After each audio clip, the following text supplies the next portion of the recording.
Bonjour à toutes et à tous les amis, c'est Axel, on se retrouve aujourd'hui pour cette nouvelle Raw Review. Nous allons revenir sur ce dernier épisode de Raw, le suivant d'Elimination Chamber, avec des rivalités qui continuent de se dessiner à l'approche de WrestleMania, même s'il y a encore quelques petits trucs qui sont encore un peu flous.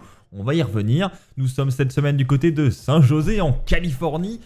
Et pour ouvrir le show cette semaine, nous avons une confrontation entre Rhea et Becky Lynch. Nous allons commencer par parler de ça. Effectivement, nous avons premièrement Dominic Mysterio qui est sur le ring et qui va nous présenter Rhea Ripley comme la meilleure championne du moment. Becky Lynch va féliciter Ripley, mais va la provoquer pour WrestleMania. Dominic va défendre Rhea, mais Becky va dire à Mamie de le calmer, sinon c'est elle qui va le calmer. Et donc Rhea Ripley va tout de suite venir défendre Dominic Mysterio. Ensuite Rhea va nous dire que les hommes pensent toujours être plus forts, en faisant référence au surnom de Becky, hein, The Man, mais que c'est drôle, derrière tous les grands hommes il y a toujours une grande femme, mais elle n'est pas derrière Becky car Mamie est toujours au sommet.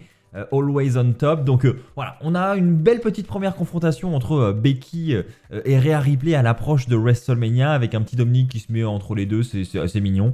Mais juste après ça, on a Nia Jax qui va arriver, qui va attaquer sauvagement Becky Lynch en lui faisant 2 leg drops sur le ring. Elle va vouloir enchaîner avec son finish, le banzai drop, mais les officiels vont arriver à temps pour l'en empêcher. Donc le segment d'ouverture se conclut là-dessus. Donc visiblement entre Becky et Rhea, ce n'est pas terminé. D'ailleurs, plus tard dans la soirée, on aura l'officialisation de la part de Adam Pearce d'un match entre Becky et Rhea. Becky et Nia Jax la semaine prochaine à Raw. Il y aura Liv Morgan d'ailleurs qui viendra se plaindre, mais on en parlera plus tard parce que voilà, elle en a marre que tout tourne autour de Becky et que elle n'est pas son petit spotlight. Mais ça on en reparlera juste après. Donc voilà, c'était, je trouve, un bon petit segment d'ouverture. Mais voilà, je pense qu'on pourra avoir mieux, on pourra avoir plus intense, je pense, en termes de segment micro entre les deux à l'avenir. Deuxième point de la soirée, un rematch entre Sami Zayn et Nakamura. Donc le match sera intéressant entre les deux. Il va se terminer avec un knee drop de Nakamura à l'extérieur du ring. Zayn va quand même réussir à remonter sur le ring à temps. Il remontera au compte de 9, donc on aura presque cru à une victoire par décompte à l'extérieur, mais non. Nakamura va ensuite lui asséner un Kinshasa directement après cette remontée. Il va le couvrir, mais là Sami Zayn aura le réflexe de mettre le pied sur la corde. Nakamura va vouloir s'élancer pour un autre Kinshasa pour terminer le match, mais à ce moment là Zayn va le repousser contre le coin. Et c'est là où Zayn va pouvoir enchaîner avec un Aloha Kick pour la victoire, avec un beau plan de caméra d'ailleurs pour ce dernier Aloha Kick de ce match. Donc voilà, c'était une belle victoire de Sami Zayn qui a enfin sa victoire et qui dit d'ailleurs dans une interview d'après-match qu'il va enfin pouvoir se concentrer sur WrestleMania. Il va d'ailleurs croiser le chemin de Gunther en coulisses, et Gunther qui va rire au nez de Sami Zayn. Donc voilà, on commence à nous teaser un Sami Zayn en direction du titre intercontinental, à voir si cela va se confirmer. On en parlera plus en détail lorsqu'on parlera de Gunther plus tard dans cette review. Mais voilà, globalement, moi je trouvais que c'était un bon match entre Nakamura et Sami Zayn. Maintenant, je pense et j'espère que la rivalité est terminée entre les deux, parce que je pense qu'on ne peut pas faire grand chose de plus. Voilà, c'était divertissant et je pense qu'il n'en faut pas plus. On enchaîne avec Chelsea Green et Raquel Rodriguez qui s'affrontent dans un match 1 contre 1. Là, je vais aller très vite les amis parce que c'était absolument pas intéressant de mon point de vue. C'est une victoire très rapide de Raquel Rodriguez suite à un chokeslam. Grosse domination de Raquel Rodriguez. On a eu un petit speech d'avant-match de Chelsea Green qui dit que voilà, elle ne comprend pas pourquoi Raquel Rodriguez a pris sa place dans le Chamber match. Mais voilà, à part ça, rien d'intéressant. On est loin d'une construction de quelque chose pour WrestleMania.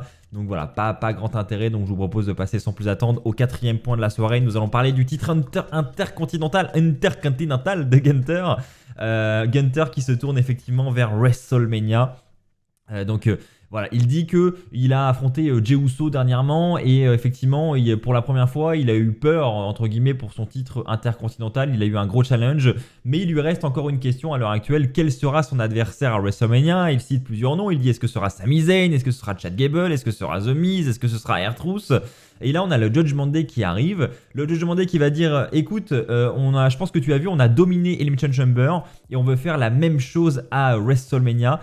Sauf que à WrestleMania, on veut ajouter plus d'or à notre palmarès et cela inclut ton titre et il pointe pardon, le titre de Gunther. Et donc là, il y a Gunther qui dit « Ok les gars, vous voulez mon titre, mais qui le veut? Est-ce que c'est Finn Balor? Est-ce que c'est le mec avec la grosse tête là » Donc il pense à JD McDonagh. Est-ce que c'est Damien Priest? Enfin voilà, qui veut l'or? Donc ensuite, il y a Dominic qui va s'interposer et Gunther va pousser Dominic, ce qui ne va pas plaire à Damien Priest. Damien Priest qui va ensuite se vénérer et vouloir attaquer Gunther, mais les autres membres du Judgment Day vont le calmer. Et on aura un segment d'ailleurs juste après en coulisses avec Rhea Ripley qui dira notamment à Dominic « Fais attention mon petit avec Gunther, hein, ne va pas trop t'y frotter quand même, fais attention à toi mon petit loup. » Donc voilà, Rhea Ripley toujours aussi protectrice envers son petit dom-dom.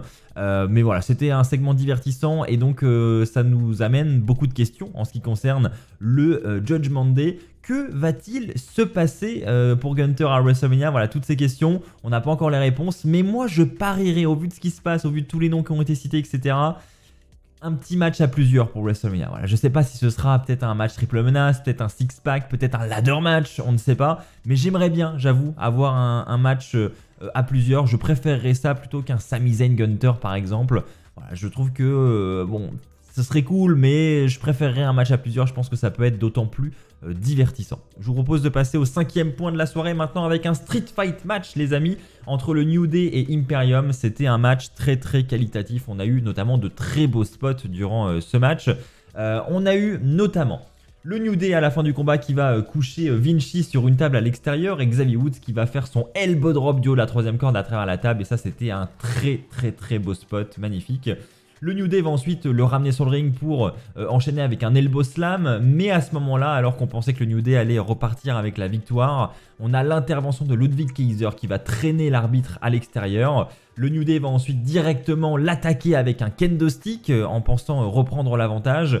Mais à ce moment-là, alors que Kofi allait monter sur les cordes, Vinci va le pousser à l'extérieur du ring et Kofi va tomber à travers une table. On aura également des segments avec la chaise des commentateurs, référence à tout ce qui s'est passé ces dernières semaines entre les deux équipes. Et le match va se terminer avec Kaiser qui va lancer Xavier Woods contre une chaise qui était coincée dans les cordes, vous le voyez sur ces images. Et c'est suite à cela qu'ils vont remporter le match. Donc on a une victoire de Vinci et de Ludwig Kaiser, victoire de Imperium. Enfin, j'ai envie de dire, parce que ça faisait longtemps qu'ils enchaînaient les défaites là, donc ça fait plaisir de les voir gagner. Et ça les rend un petit peu plus crédibles aux côtés de Gunther. Donc moi j'ai bien aimé ce match et j'ai trouvé que c'était un beau petit segment entre les deux équipes. Je vous propose maintenant d'enchaîner avec un match par équipe. C'est le 6e point de la soirée. Là pareil, pas grand intérêt. On a Zoe Stark et Shayna Baszler contre Indi Hartwell et Candice LeRae.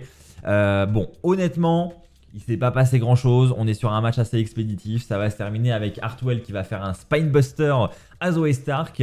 Mais à ce moment-là, on a Shayna Baszler qui va prendre le tag dans le dos et qui va donc devenir la femme légale du match. Et c'est là où Baszler va surprendre Indi Hartwell avec sa Kairi Fuda Clutch, pardon. Et c'est elle qui va faire abandonner l'équipe adverse. Et donc voilà, match très rapide, sans grand intérêt. Donc je ne vais pas avoir grand-chose de plus à ajouter. Je vous propose plutôt de passer au segment suivant qui était d'autant plus intéressant puisque nous allons parler de la confrontation entre Drew McIntyre et Seth Rollins, 7e point de la soirée. Effectivement, là, ça commence à devenir très sérieux pour WrestleMania et je vais vous dire la vérité, il y a encore beaucoup de questions parce que on est loin de tout comprendre. Donc Drew McIntyre va nous dire que voilà, il a le décalage horaire encore dans les pattes, là, il a un petit peu de mal, il a mal au tympan et le médecin lui a dit qu'il allait potentiellement manquer WrestleMania. Et ce à quoi il a répondu, écoute mec, je ne suis pas CM Punk, je ne vais pas rater WrestleMania. Et d'ailleurs il a dit que vu que lui il est pas straight edge, il a bu 2 fois plus à la santé de CM Punk dans l'avion au retour. Donc voilà, tout va bien et donc il sera là pour WrestleMania. Il va ensuite demander à Seth Rollins de venir sur le ring et il va dire qu'il ne comprend pas pourquoi Seth Rollins va à SmackDown pour une autre bataille avec la Bloodline. Il ferait mieux de se concentrer sur son propre titre et donc voilà, il comprend pas. Et donc il va demander à Seth Rollins carrément de renoncer à cette histoire du côté de SmackDown et de se concentrer sur lui, sur leur match à WrestleMania. Et Rollins dit à Drew, écoute, si on ne s'occupe pas de la Bloodline, que va-t-il se passer ? La Bloodline veut tout le pouvoir et la Bloodline va finir par arriver pour le titre mondial et c'est absolument pas ce qu'il veut. Et donc s'ils peuvent faire tout ça à WrestleMania, avant WrestleMania, il n'y aura plus que eux à WrestleMania, ils pourront se concentrer sur leur bataille. Donc c'est ce que Seth Rollins veut faire, il veut s'occuper de la Bloodline avant WrestleMania pour ensuite pouvoir se concentrer sur ce titre mondial et ce match face à Drew McIntyre. Et ensuite, il va le répéter, Seth Rollins, il l'a déjà dit à Crown Jewel et il va le redire, que le meilleur gagne entre nous deux. Donc voilà, on a quand même un petit signe de respect entre les deux hommes, mais on a un Seth Rollins qui semble toujours aussi impliqué envers l'histoire de la Bloodline. D'un autre côté, on a un Cody Rhodes en début de show qui a un segment interview durant laquelle il reprécise qu'il veut The Rock en 1 contre 1. On va en reparler d'ailleurs plus tard dans cette review. Et là, on a Seth Rollins qui dit qu'il n'en a pas fini avec la Bloodline. Donc voilà, d'un côté, on a un match 1 contre 1 Cody Rock. De l'autre, on a Rollins qui semble vouloir interférer au milieu de tout ça. Donc ça sent quand même beaucoup le tag team match. Mais pour l'instant, voilà, on n'en sait pas trop plus. Donc à voir si cela se confirme. Si vous avez des idées de scénario, les amis, n'hésitez pas à me les proposer dans l'espace commentaire. On enchaîne avec le 8e point de la soirée. Nia Jax contre Liv Morgan. Match qui était officialisé en début de show. Qui va commencer avec qui va commencer entre les deux femmes, qui ce sera un bon petit match au début, bien équilibré, mais Becky va attaquer directement Nia Jax et ce qui va permettre à l'arbitre d'arrêter le combat. Donc victoire de Nia Jax par disqualification. Et après le combat, on a Becky qui va cogner la tête de Nia Jax contre la table des commentateurs, mais Nia Jax va réussir à s'échapper et c'est donc, comme je vous l'ai dit tout à l'heure, Adam Pearce qui va officialiser un match entre Becky et Nia Jax la semaine prochaine. Et Liv sera dans le bureau d'Adam Pearce très furieuse de voir que tout tourne autour de Becky et alors qu'elle était en train d'avoir quelque chose de sérieux avec Nia Jax sur le ring. Donc elle est un peu furieuse. Donc on a une petite Liv qui va la jouer un petit peu rebelle. Donc à voir ce que ça va donner dans les semaines qui arrivent. 9e point de la soirée, main event, Grayson Waller contre Cody Rhodes.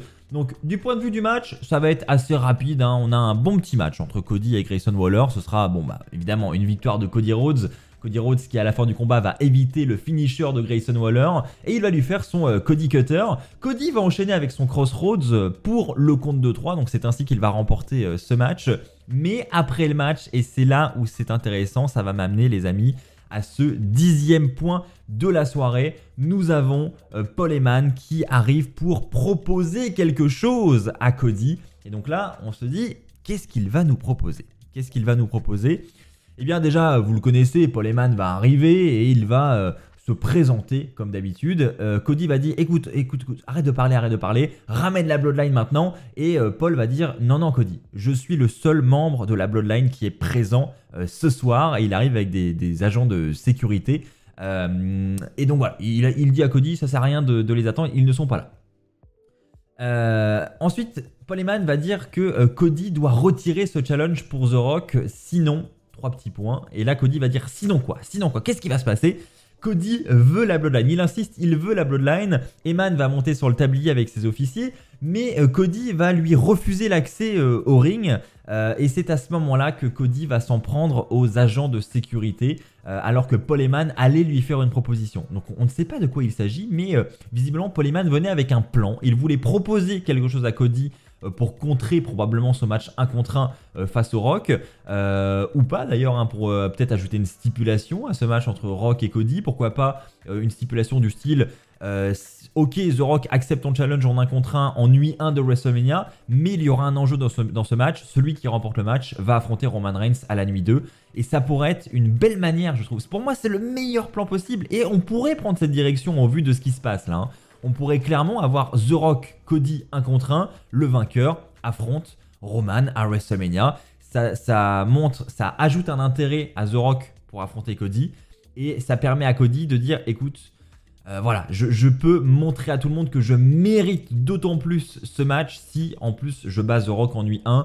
Donc voilà, ça pourrait vraiment le faire passer pour un héros. Donc c'est plutôt cohérent. Donc moi je trouve que c'est vraiment le scénario cohérent. Maintenant ce qui m'embête, c'est qu'on a Seth Rollins qui semble vouloir se hisser au milieu de tout ça.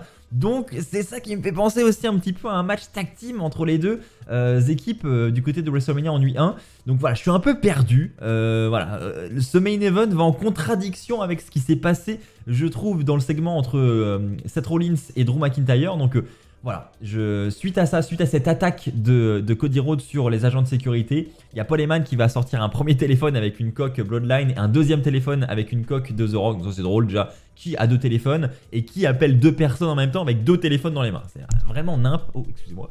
C'est vraiment nimp, mais Voilà, c'était fun. Et donc Paul va dire à The Rock et à Roman Reigns, écoutez les mecs, le plan ne s'est pas passé comme prévu. Et le show va se conclure sur ces images avec un Cody qui dit que maintenant, c'est lui qui chasse la Bloodline. Et le show va se terminer avec une célébration de Cody Rhodes. Donc voilà les amis, c'est ainsi que s'achève cet épisode d'Euro. On n'en sait pas beaucoup plus, clairement. On sait juste que The Rock sera présent à SmackDown cette semaine. Il sera d'ailleurs présent pour 3 SmackDown consécutifs. Donc je pense qu'on devrait en savoir plus dès ce vendredi. J'espère du moins. Et je prie personnellement pour qu'on n'ait pas ce match par équipe. Je voudrais un Cody Rock en 1v1. Même si on sait voilà, que The Rock, il sera pas au top dans le ring, quoi qu'il arrive, que ce soit dans un match par équipe ou un contre un. Voilà, ça fait des années qu'il n'a pas mis les pieds dans un ring. On sait qu'on n'aura pas un match hyper quali, mais on peut avoir un beau WrestleMania moment. Et encore une fois, c'est ce qu'on veut à WrestleMania, ce genre de moment. Même si c'est pas du grand catch, voilà, ça reste une légende. Donc je trouve que l'histoire serait plus belle en match 1 contre 1 que dans un match par équipe. Voilà, un match par équipe en main event de Mania, je trouve que ça le fait moins. Mais ça reste mon avis, vous pouvez être complètement en désaccord avec ça les amis, si c'est le cas n'hésitez pas à le dire dans l'espace commentaire. Et bah écoutez, voilà les amis, c'est ainsi que va s'achever cette review d'Euro, j'espère qu'elle vous aura plu, si c'est le cas comme d'habitude n'oubliez pas le pouce bleu, n'oubliez pas de vous abonner, on se retrouve très vite pour de nouvelles vidéos, d'ici là portez-vous bien les amis, et n'oubliez pas, soyez toujours très fiers d'être fan de catch. Allez bye tout le monde!